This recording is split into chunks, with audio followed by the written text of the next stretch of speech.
Many people ask me, I don't know, I guess since I'm the one that actually made a lecture in English about wasting seed, they made me like some type of expert in it, but it's a very difficult thing to overcome, especially for young generation.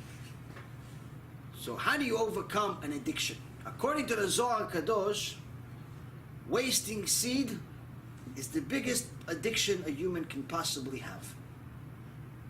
More than any drug, more than money, more than anything else, but wasting seed is the highest level of addiction you can get to, because the Rambam explains it's in essence the only reason why you actually even have a body. If Hashem was not going to need for you, or want for you, to bring children to the world, there would be no purpose for your body. Which in essence means that one of the ultimate purposes of the body is to generate seed. So once someone gets addicted to it, it's very, very difficult to stop. Where is this Rambam?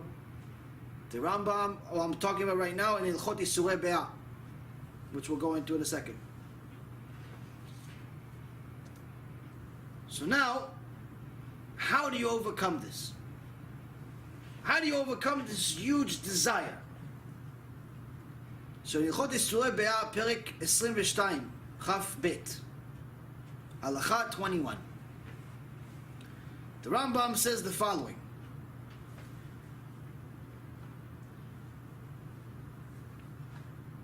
וכן לנהוג להתרחק מן השחוק ומן הסחרות ומדברי האגבים. Someone needs to stay away from joking, messing around, doing nonsense. שאלו גורמים גדולים ומעלות של עריות. These are things that lead, in essence, and again, I'm interpreting it not word for word, but in an understandable language.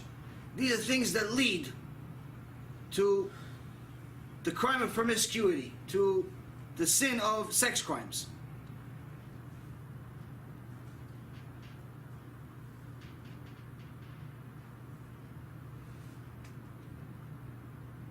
ולא ישב ולא אישה שמנהג גב גורם לטהרה יתירה גדולה מכל זאת. אמרו יפנה עצמו ממחשבתו לדברי תורה וירחיב דעתו בחוכמה. שאין מחשבת עריות מתגברת אלא בלב פנוי מן החוכמה. So here he's telling you something very interesting. Don't get to a point of becoming used to this type of behavior.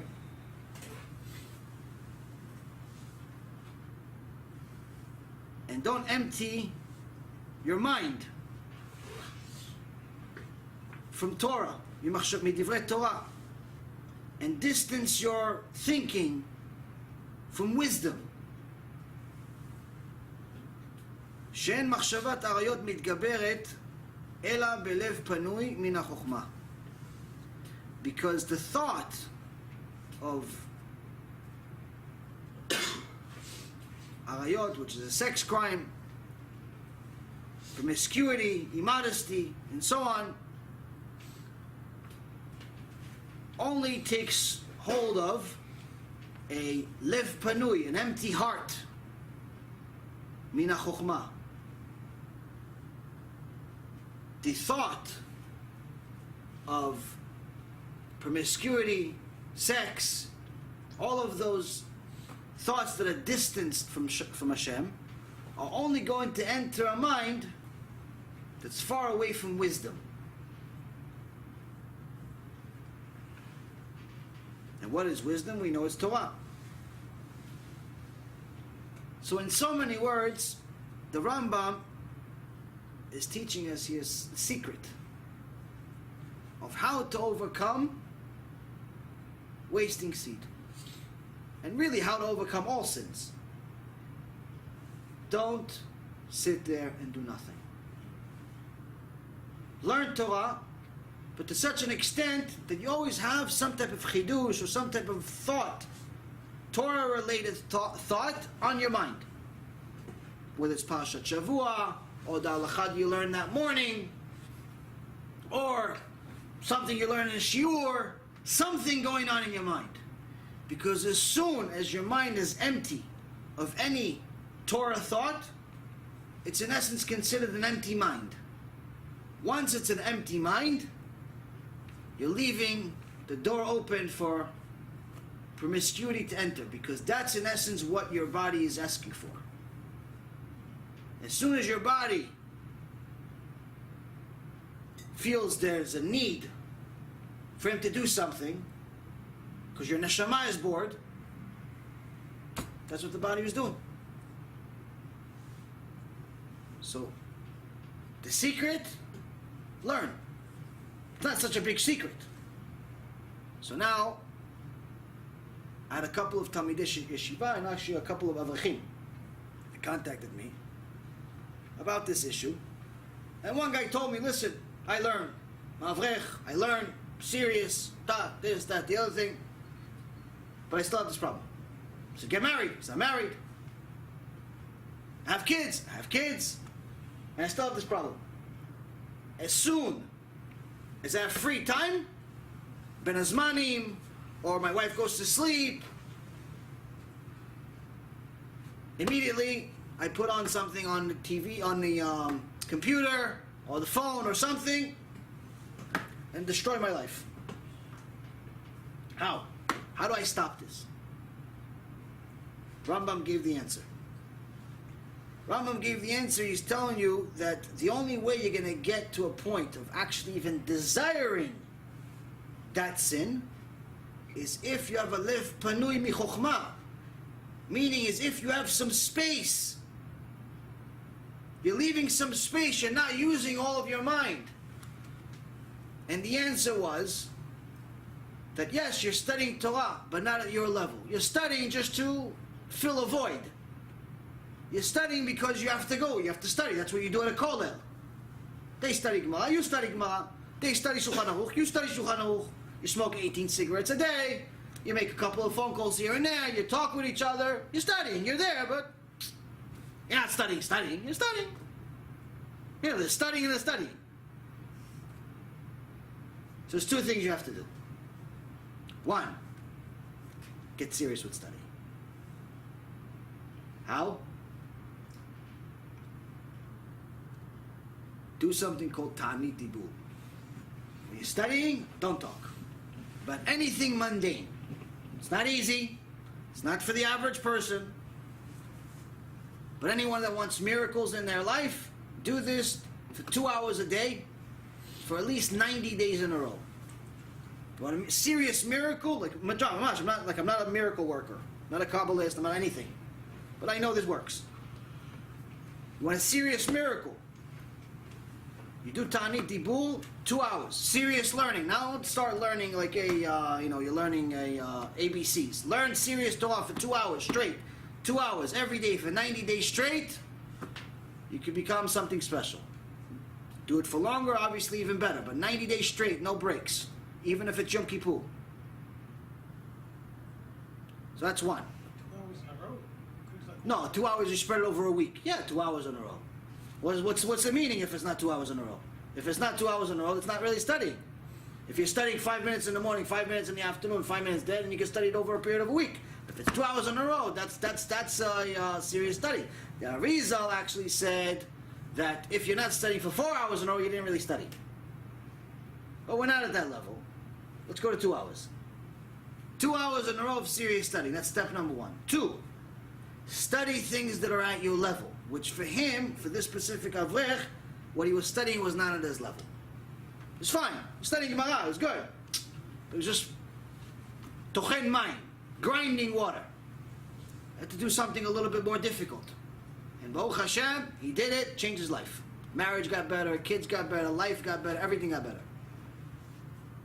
So I know this works. Go ahead, your question. Is listening to like a shir the same thing as like studying? It is considered Torah, but it's not considered the same level. It is considered Torah if you're a beginner. If you're just starting out, listening to Shiur Torah is great. You need to listen to Shiur Torah. Even if you're not a beginner, you should listen to some Shiur Torah from time to time. But if you are already in for a while, then you have to do more. You have to do more than just Shiur Torah. You have to listen to Shiur Torah plus, something else. If you're a Talmid Yeshiva, then you have to study from the books. You're at a level of studying from the books. If you're just starting out, then it's Shiur Torah is fine. If you're somewhere in between, then you could split it up. You could do an hour of Shiur Torah and an hour of Gemara. An hour of, something that stimulates your brain. Don't just read like Sipurei Tzadikim. It's considered Torah. No, don't disrespect the Sipurei Tzadikim or any part of the Torah. All of it is good. But if you want miracles to happen pertaining to this 90-day thing that I'm talking about, it has to be Torah that causes you to sweat. Like I've been sweating for the last hour and a half here from the heat, like that. You forgot to turn on the air conditioner today. It's on. We're all cool over No, here. because Tzaddik in the back turned it on. Because he was suffering, he saw me suffering, so he started suffering for me. You've been watching me melt over here like an ice cream.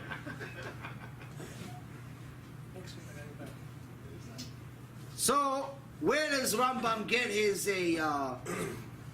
chidush from in Ilchot Isurei Be'ah? He gets it from this Mishnah.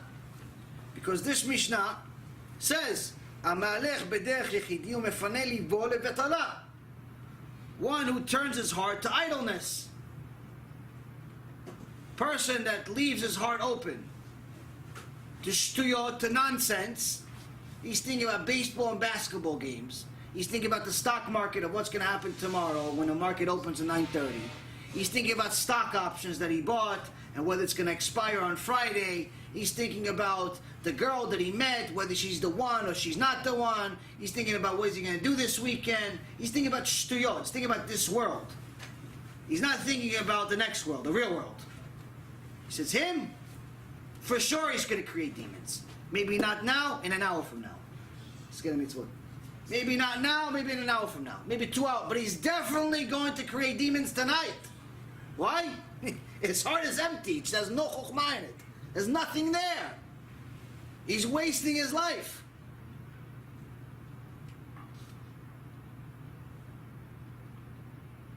And that's why when someone is wasting their life, he's telling you, you're putting that life on the line. Not that you're mamash going to get hit by a truck that minute, chas v'shalom. But it's that you're creating those same demons that are going to torture you your whole life. And even if you go with such an extent of bitul Torah to such an extent that it actually does it. Rabbi Shimon Bar Yochai says, people that actually are mevatel Torah, that are wasting their time, it does say that they actually are bringing death to their life.